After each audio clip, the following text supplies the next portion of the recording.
Fady ary anisan'ny resaka izay anakirotana ny malagasy ity resaka fiavian'ny mpanjaka Andrinampoinimerina ity.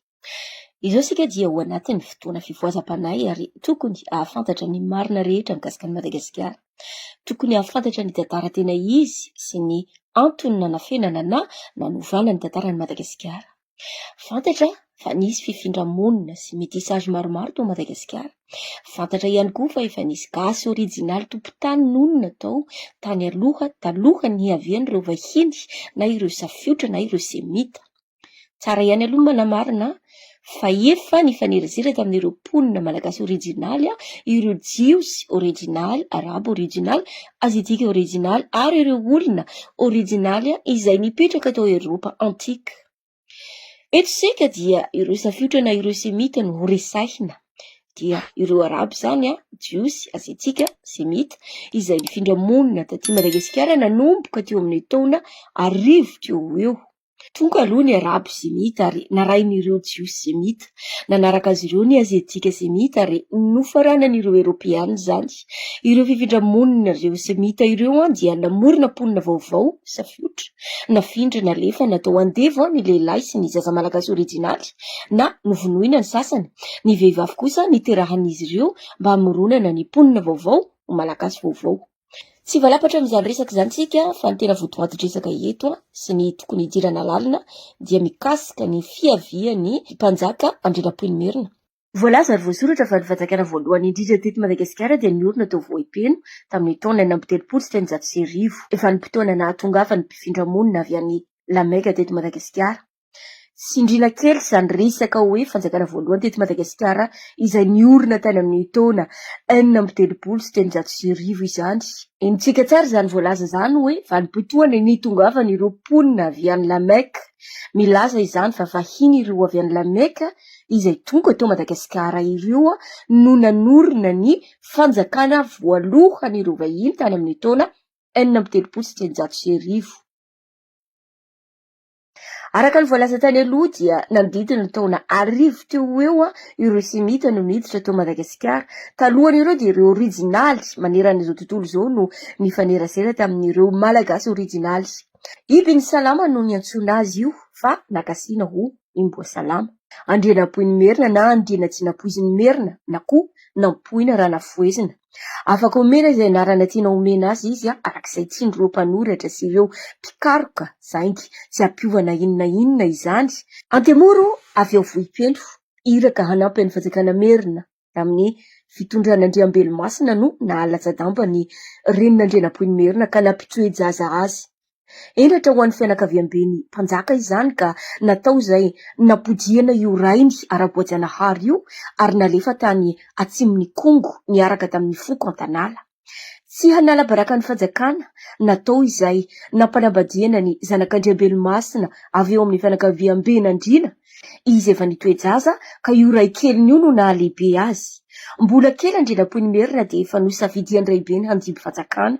Fantany ny tantarany ka isan'ny angaviany ny hanafarana io rainy ara-boajanahary io rehefa apetraka amin'ny toerana mahampanjaka azy izy.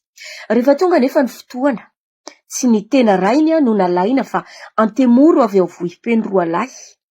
Anisan'izany Andriatsivongo ka io no noraisiny sy nentiny ho toy ny rainy sy niarahan'ny asa.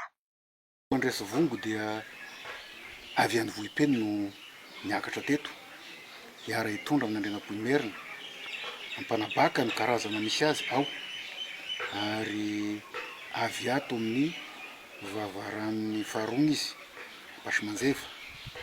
Ity trano zay fonenan'ny fatorian'ny mpanjaka ity dia misy an'le hazo masina nalaina tany amin'ny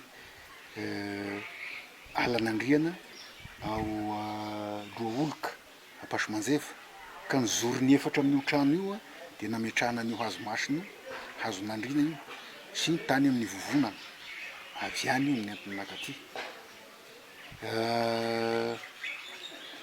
Niara-ny aina teto koa izy fa metraka koa izy morahalahy io rehefa satria izy tsy vita niaraka mitondra fa nifamaty-dra ampirahalahiana zoky sy zandry zoky olona raha ny taona Andriatsivongo fa zandry olona Andrinampoinimerina. Araka izany fomba fanazavany Botomasendry zany dia nifankatia fatratra Andrinampoinimerina sy Andriatsivongo.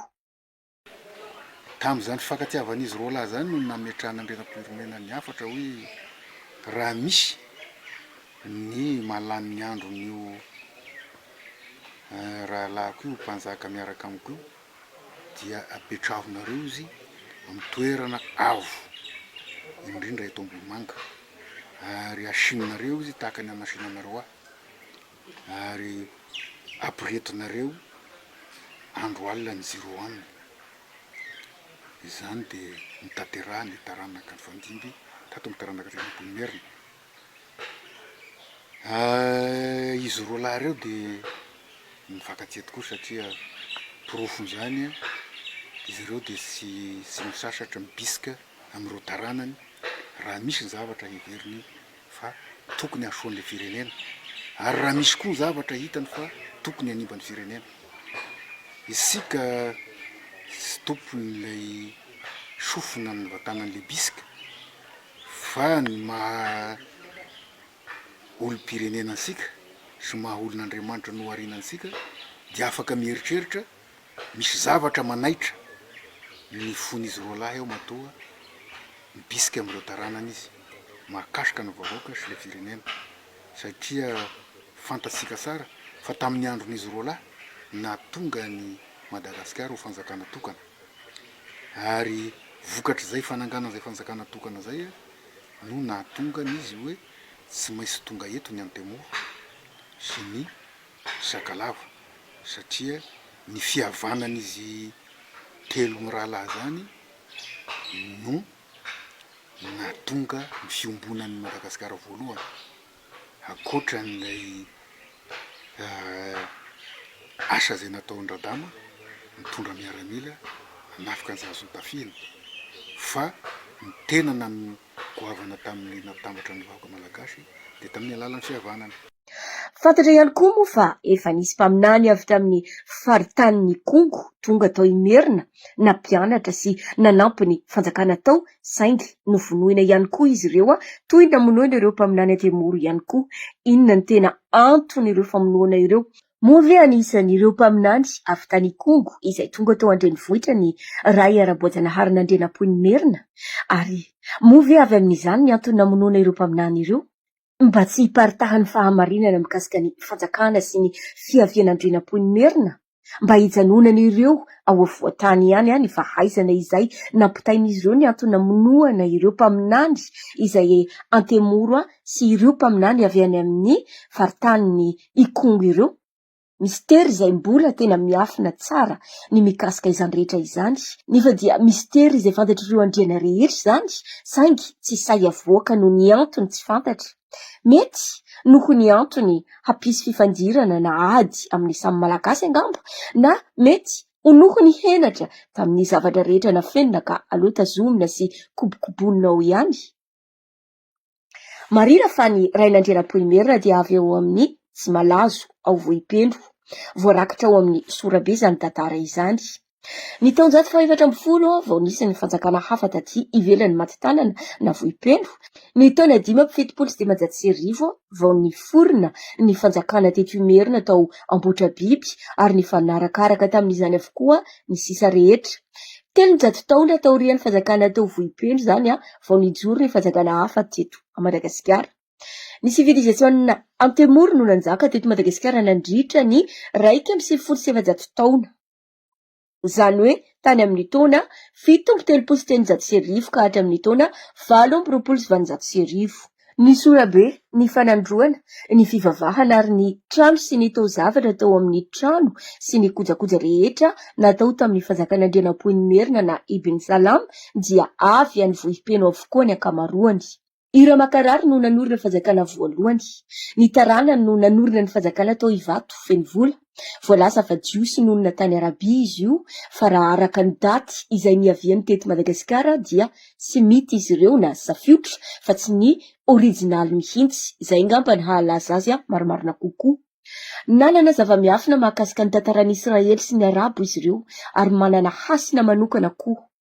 Mety avy amin'izany fahaizan'izy ireo izany zava-miafina izany no mahatonga ny olona rehetra izay milatsaka ho vidiana ho filoham-pirenena mba hangataka tsodrano any amin'ny lapan'ny feno vola ivato ao vohipendro no ity lapa ity izay ipetrahany hasin'ny fanjakana malagasy. Ny taona 5,7 ka hatramin'ny taona 10,7 nazakan'ny mpanjaka Andriamasina Valona tamin'ny fampifondronany Merina Ambaniandro Efatoko, ahitana ny vakin'ny fanongoavana, vakin'ny Antsahasarotra, vakin'ny Omby Fotsy ary vakin'ny Rangaina.